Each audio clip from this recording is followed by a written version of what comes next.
स्वागत है मित्रों, एक ऐसे विवाह में जहां आपका सामना होने वाला है एक दूल्हे के साथ जिसकी दो दुल्हनें हैं। अयवारू ने विदाई ली। बुझलू ने सिर हिलाया। गांव के प्रमुख सामने आए, इधर उधर की बातें की। फिर अयवारू जाने के लिए उद्यत हुए तो वे भी उनके साथ साथ चल दिए। उन्होंने जाते जाते अयवारू से पूछा, यह शादी होगी या नहीं होगी? कहे आपने क्यों पूछा था? अयवारू ने उनके प्रश्न का उत्तर ना देकर उन्हीं से एक प्रश्न और पूछा कि शादी होगी? कहे एक ने नहीं होगी। कहे दूसरे ने क्यों कहा था? उन्होंने कोई जवाब नहीं दिया। विवाह होगा या नहीं, यह संदेह जैसे मुझे हुआ वैसे ही अन्यों को भी हुआ होगा। इस प्रकार की शादी मैंने कभी नहीं करवाई है। इस बीच फिर करवाऊंगा कह भी मैं नहीं सोचता हूँ। वेजेंडला में इस प्रकार की शादी हुई है, सुन कोई भी विश्वास नहीं कर सकता है, ऊपर से हंस भी सकता है।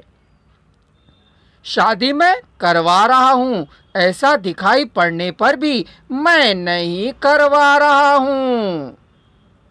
ऊपर वाला करवा रहा है, मेरे ऊपर मेरे द्वारा करवाया जा रहा है उससे।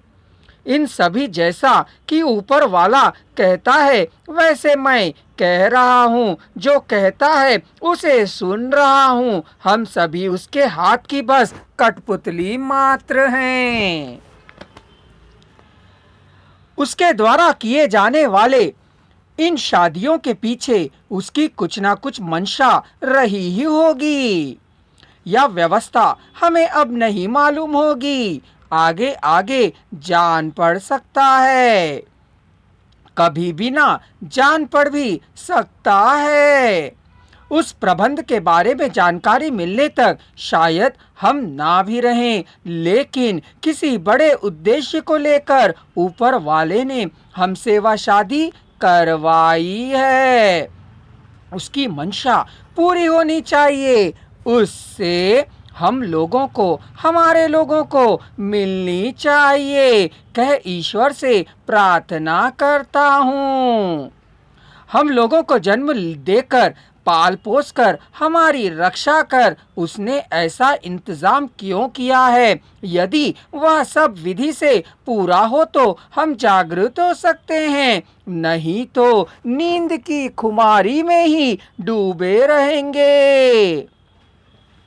कोई जिद ठानने जैसा, हम उसके आगे झुक जाने जैसा, कोई जीतने जैसा और कोई हारने जैसा बाहर से हमें दिख सकता है, पर वह सब व्यर्थ है।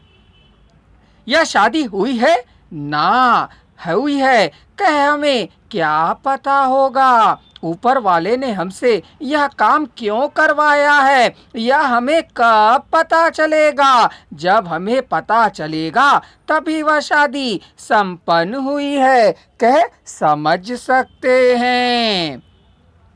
आप सब कोई अच्छे काम किए होंगे, नहीं तो इस गांव में ही यह शादी नहीं हुई होती। आप लोगों का गांव अच्छाई के लिए या बुराई के लिए मार्ग दिखाने वाले गांव के रूप में गिना जाएगा। एक व्यक्ति के कई पत्नियों का होना आपने सुना ही होगा, देखा भी होगा। उसने एक साथ वे शादियां नहीं की होंगी, आराम से मौका मिलने पर एक को फिर दूसरे से शादी की होगी या रखैल बनाकर रखा होगा, नहीं तो नजर उतारा होगा। लेकिन एक से दो लड़कियों का शादी करना आपने देखा नहीं होगा, यहाँ तक कि आपके दादों परदादों ने भी नहीं देखा होगा।